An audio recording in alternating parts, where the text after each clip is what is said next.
tsy atsika fa ny fahasoavan'Andriamanitra miaraka amintsika.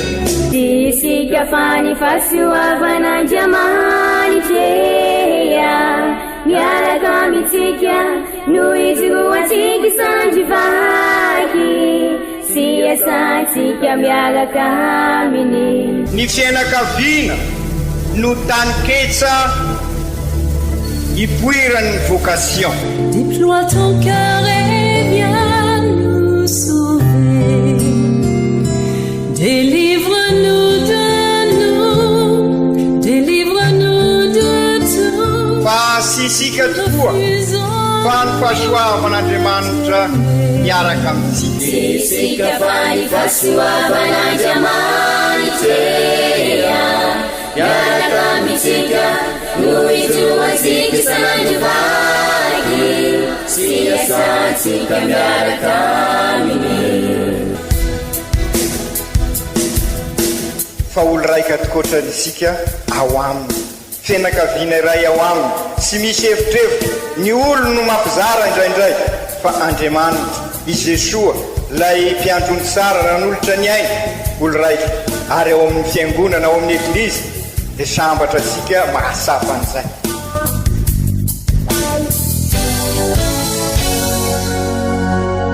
Olo araiky atsika atambatry ny fanahy masina kamiray, olo araiky ao amin'ny Kristy. Fandaram-pampianarana iarahanao amin'ny son excellence Monseigneur Benjamin Marc Caramarson eto amin'ny radio Faniry.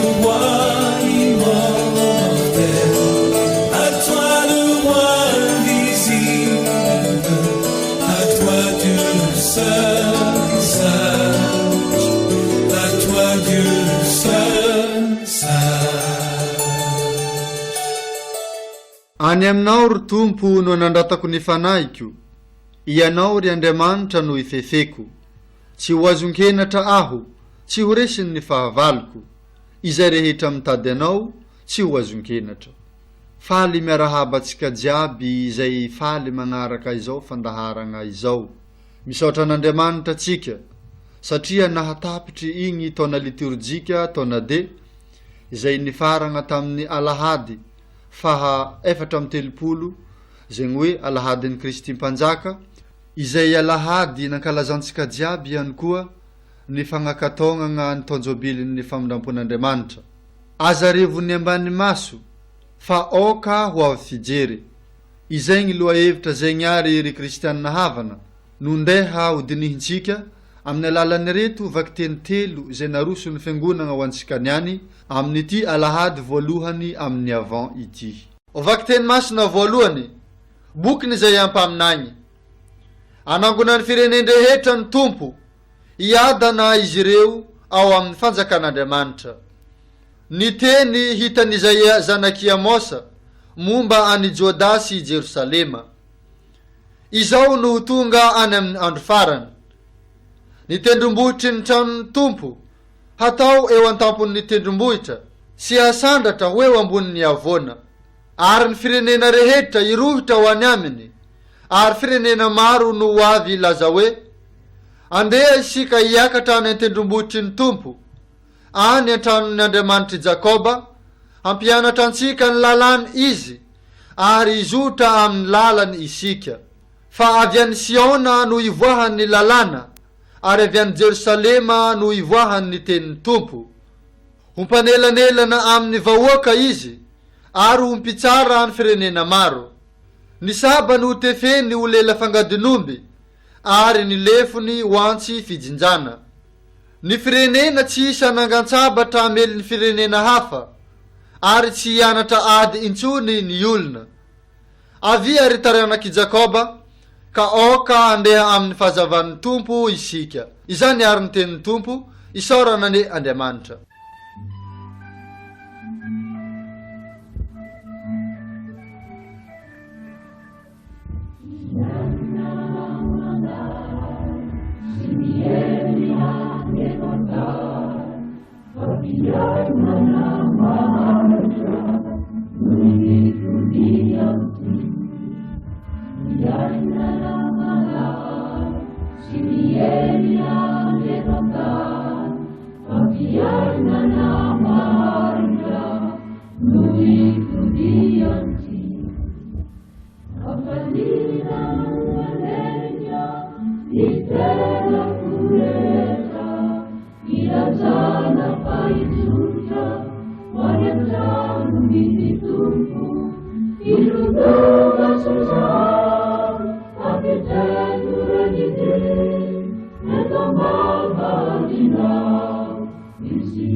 Vaky teny masina faharoa, taratasiny masinda Paoly apôstôly ho an'ny kristianina tany Roma.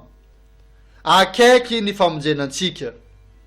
Ry kristianina havana, fantansika ny andro fa fotoana tokony foazantsika amin'ny fahatoriana izao. Fa ankehitriny, akaiky atsika ny famonjena fa tsy tahaka ny fony isika vonino. Efa ho lasa ny alina ary efa miakaiky ny andro.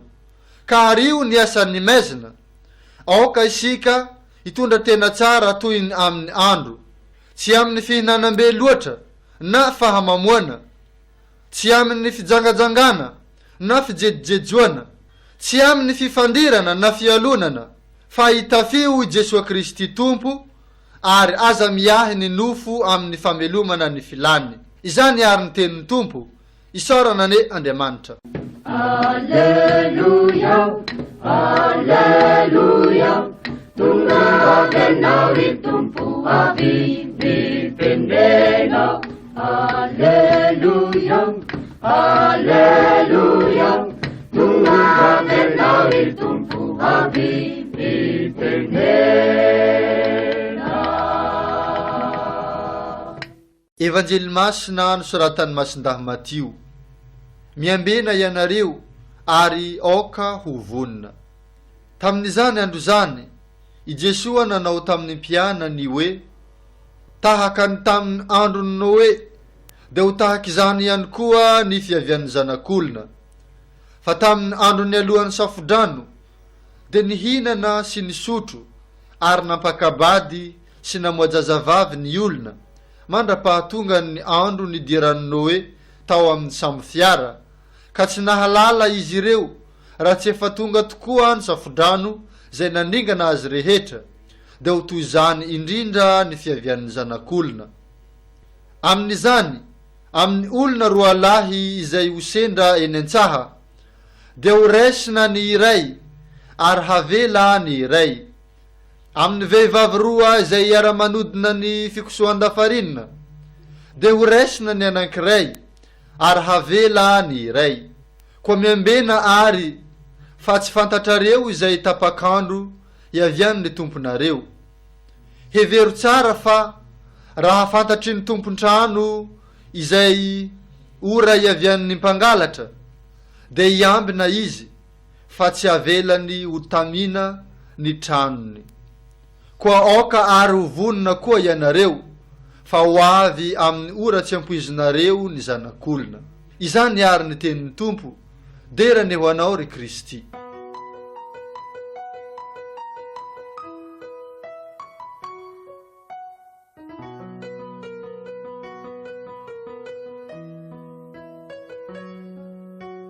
Ry kristianina avana malala, avy nankalaza ny famaranana ny tao zobily manokana, taona masina manokana itsika, taona masina manokana ny famindrapo, ka mbola mitamberina ho an-tsaitsika ireny fankalazana maro isan-karazany nataosika namakivaky ny taona masina iny, ary miara-misaotra an'Andriamanitra isika amin'ny fahasoavana noraisika, ary naverimberisika tamin'ny famaranana fa ny fankalazana tokoa no mifarana fa ny fiainana azy dia manomboka amin'izao arak'ireny torolalana nosoritina tamintsika ola raika ireny, fa indrindra ireo asa famindrapo, asa aranofo fito ary asa ara-panahy fito, ary nampin'ny Papa Ray Masina ho anankiray ny asa amin'ny tokony hanomezana an'izay fiainana ny taonan'ny famindrapo izay dia ny fikaziana, ny fikolokoloana ny tontolo iainana, ary dia isika eto amin'ny diocese moa dia noresisika ho anisan'ny asa pastoraly manokana izay fikaziana ny tontolo iainana izay, satria ny tanjona ho asika dia ny diocese maiso, ka maiso mitondra fanantenana, maiso miroso amin'ny lalindalina koa amin'ny fampidrahofana ny finoana sy ny fiainana andavanandro. Ka raha tadiditsika ihany koa ny antitraterina fa izao taona masina ny famindrapo izao dia irisika mba ho isy fo vaovao manaintana ny tsirairay, manaintana ny fianakaviana, manaintana ny fianakaviana eglizy kely, manaintana ny eglizy fiombonana tsiraikaraika, manaintana ny eglizy fototra, manaintana ny eglizy iraka, manaintana ny diocese manontolo mba fo mitempo ny fitiavan'ny Kristy. Andriamanitra mamindra ny fony, ka fon'Andriamanitra tokoa no fosika, ka fo zay mitondra fihavanana ka ho lavitra eto amin'ity tanànantsika ty, ary zay no vavaka totoafo na ataosika mba fo mitempo fitiavana, fifankatiavana no amin'ny tanànantsika siraikaraika, fa indrindra eto anivony ity ny foiben'ny diocese eto Antsiranana amin'ny diocese manontolo, famindrapo fon'Andriamanitra, ka fo n'Andriamanitra tokoa ny fandraisasika amin'ny manodidina antsika, mason'Andriamanitra no ahitasika an'ireo manodidina antsika, ka amin'izay dia ho lavitra ny fanaratsiana, ho lavitra ireo etraketraka sy ny rasirasy rehetrarehetra. Fanan'Andriamanitra no irisika anaintana antsika, ka ho lavitra amintsika ireny lainga sy fitapitaka risoriso fampanjaka ny rariny sy ny isinytsika, ka amin'izay ao anatin'ny fiadanana antsika ho tanan'Andriamanitra ny fandraisasika, ka amin'izay dia tanana amitra-pihavanana, ka anjaka amin'ny diocese, anjaka ny tanànasika tsirairay avy, anjaka amin'ny fianakaviasika ny tena fiadanana sy ny fihavanana marina tokoa, ary ho vavan'Andriamanitra no vavantsika tsiraikiraiky avy, ka amin'izay sy vava anarasy olona no vava entsika, fa vava anatsara, ary vava zay kasaka mandrakariva ny soiombonana, vava zay idera sy anome voninahitra an'Andriamanitra.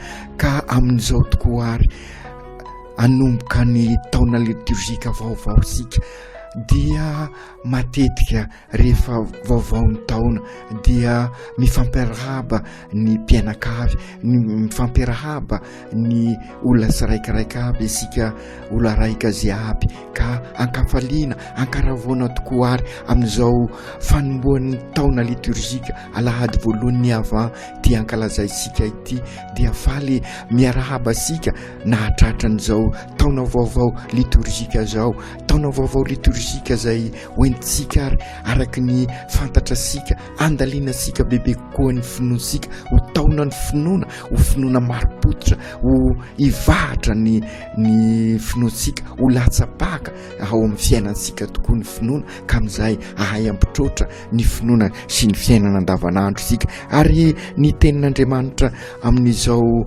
alahady voalohany ny avanzao aza dia misarika ny saisika sahady amin'izay hoe fiavian'ny tompo, ny fahatongavan'ny tompo.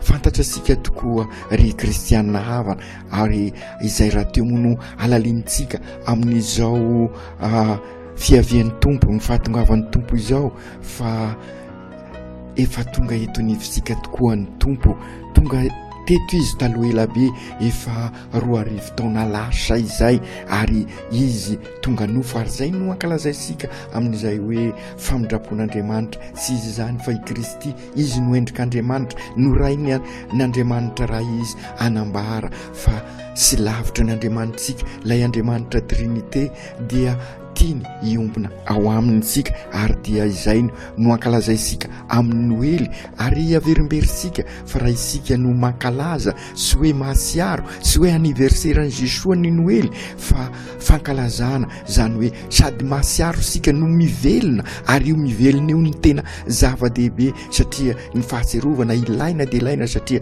mamelombelona, fa ny miaina an'izay zany hoe eto anivosika tokoa ny tompo. Ary zay ny fahatongavana faharoa raha ohatra moa fomba fiteny zay de sinina zay fa noho izy tonga nofo dia ao amin'ny eglizy, ao amin'ny sika sirairaika avy dia eo ao am-posika ao izy lay fony lazaisika teo ka ivelomansika, fa indrindra amin'ny alalan'ny sakramenta, amin'ny alalan'ny tenin'Andriamanitra, amin'ny alalan'ny fiainansika dia tonga eo anivosika tokoa ny tompo. Ary ny fahatongavana fahatelo zay efa santarisika amin'ny fankalazana ataosika dia ny fiverenany amboninahitra izay andrasasika tokoa, ary izay ndika ny fiaviana zao ihany koa ivelomansika n'izay fiaviany amin'ny fomba manetriketrika izay ka isarahany nyzao rehetra izao, ary anehoany ny mpanjaka Andriamanitra mahefa ny zavatra rehetra. Ary zay no efa nankalaza isika tamin'ny Kristy mpanjaka. Sara-pisahivina zay amin'izao fanombohan'ny ny taona liturgika zao ka andaliana sika ny finoansika. Fa raha amin'izao alahady voalohany fiaviana zao manokana dia azo fitinina tahaka izao ny fampianarana tiany eglizy ivelomansika an'izay alahady voalohany avant izay. Voalohany dia asainy Andriamanitra miambina tokoa arysika, ary sy hoe miambina ankatahorana mahavozy isika fa arak'izay hoe lazaisika zay sy Andriamanitra lavitra no Andriamanitra sika fa Andriamanitra be famindrapo, Andriamanitra ray araky nambaran'i Kristy. Ary Kristy dia eto anivosika mandrakariva izy ka ankafaliana, ary io zany no tena asongadina ihany koa, tsy hoe hafaliana izay miesikesika ity velany fosiny na hafaliana entina ao anatina fiesikesena, fa hafaliana ao anatin'ny vokatry ny fiadanana hoentin'ny Kristy, satria zay no antondian'ny Kristy eto anivosika. Ary zay ny Noely ankalazaisika i Kristy fiadanana izy satria fitiavana, ary mampianatra sika ny tena fitiavana, mampianatra sika ny tena mahaolona sika, ary noharian'Andriamanitra ho tovy endrika amin'ny sika, ary dia ny endrik'Andriamanitra dia ny fitiavana, ka izay koa no anjara-piainasika, io ny vocation sika, ary dia izay no mahatonga sika miandry miambina ankafaliana an'izay fiavian'ny tompo izay. Ary ny fahatelo noho n'izay fiambenana ankafaliana izay, ary dia feno fanantenana isika, sy hoe feno fahakiviana isika hoe lavitra Andriamanitra, ary ao anatin'ny fahasairanana tokoa isika, aza manonofo isika fa feno fanantenana isika, fa raha mivelona ny finoana tokoa isika amin'izao taona ny finoana araky ny lazaisika teo dia hitondra fanantenana be dehibe satria iova ny fifandraisasika amin'Andriamanitra noho izay Andriamanitra eo anivon'ny fiainasika zay, ary rehefa eo anivosika Andriamanitra dia miova koa ny fifandraisasika samy olombelona, ary miova ihany koa ny fifandraisasika amin'ny tontolo iainasika ka feno fanantenantsika. Ary dia izay no nambarasika hoe ho dioseze maiso sika, zany hoe ny tontolo iainasika dia hitondra hery vaovao, hitondra aim-baovao ho asika, satria raha voakolokolo sara, voankazo sara ny tontolo iainasika dia mitondra fanantenana ho asika izay. Ary ny fahatelo ho tanteraka izay rehetra izay raha ao mivelona ny fibebahana isika. Izao taona ny fiavian'ny tompo izao tokoa ary dia vanim-potoana izay anasanasika hibebaka, anavao ny fiainatsika, anavao ny fosika, ary anomizasika an'izay taona masina izay. Ary dia izay no ambarany ireo vakiteny anankitelo izay novakisika ary novakisika teo ka iainasika mandritra nyty herinandro voalohan'ny avanty, dia sinona fa hibebaka tokoa isika hiandry ankafaliana ka hiomana amin'izany. Ary izay no ambaran'i Jesoa ao amin'ny evanjely vonrenesika teo, aoka ozy izy na dia sy ho fantatra sika aza ny ora atongavany, fa aoka isika hiomana. Ary dia izay izao fiaviana ny fankalazana zao vanim-potoana lehibe ny avant izao dia vanim-potoana hiomana sika amin'izay, kana dia na dia mety sy fantatra sika aza ny ora na dia sy fantatra sika aza ny fotoana, dia hiezaka isika ankafaliana anomana ny foa mampanansika amin'ny alalan'ny fibebahana araky ny ambarany masin-dapoly amin'ny taratasy ny hoan'ny Romanina. Izao tokoa ny vanim-potoana tsara indrindra, akaiky ny tokoa ny famonjenantsika ka okarisika mba ho fo feno finoana, zany hoe vonina hibebaka ka anavao ny fiainasika. Ny vakiteny voalohany moa araky ny resika teo ny boky Isaia mpaminany dia feno fanantenantsika, satria raha tonga tokoa ny tompo dia anangona ny olona rehetrarehetra izy, anangona ny fireneny rehetra, ary dia hiadana isika amin'izay. Ka izay indrindra ary ry kristianina havana araroty izao fotoana izao mba hiomanasika bebe koa, hivelomasika bebe koa amin'ny maha-kristianina sika, satria izay moa ny tena fiomanana bebe koa dia ny fivelomasika ny maha-kristianina sika, ka amin'izay izara ny fanantenana isika.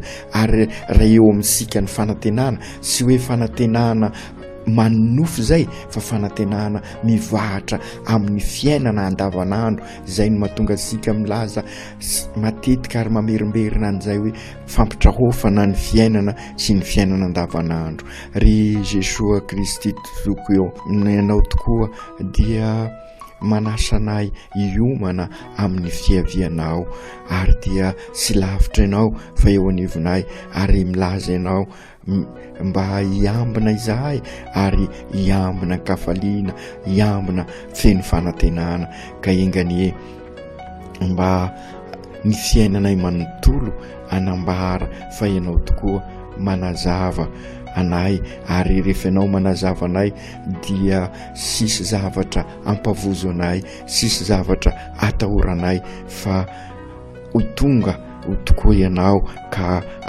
ahay andray anao ane zahay amin'ny fiainanay manontolo, amin'ny ataonay, amin'ny eritreritray, amin'ny adidy ataonay, ka andray atanana ny fiainan'ny eglizy tokoa izahay, ary dia ho vavolombelonao eo amin'ny fiainanay, ho fanasina sy ho fahazavana ihany koa amin'ireo manodidina anay, fa indrindra ireo mbola sy mahalala anao.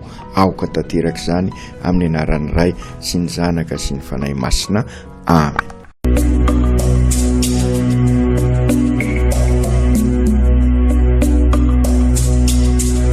tsy atsika fa ny fahasoavan'Andriamanitra miaraka amintsika. Isika fa ny fahasoavan'Andriamanitra miaraka amintsika no izoatsika isandrivaky sy asantsika miaraka aminy. Ny fianakaviana no tany ketsa ipoiran'ny vocation. Déploie ton cœur et viens nous sauver.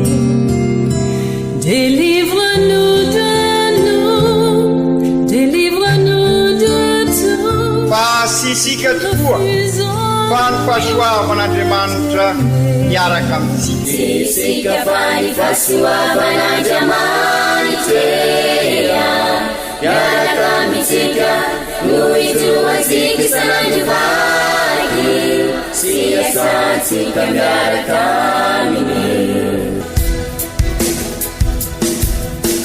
Fa olo raika tokoatranisika ao aminy, fianakaviana iray ao aminy, sy misy hevitrevitra. Ny olo no mampizara indraindray, fa Andriamanitra i Jesoa lay mpiandrony tsara ran'olotra ny aina, olo raika.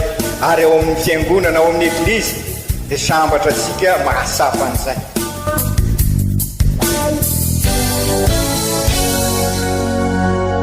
Olo araiky atsika atambatry ny fanahy masina kamiray, olo araiky ao amin'ny Kristy.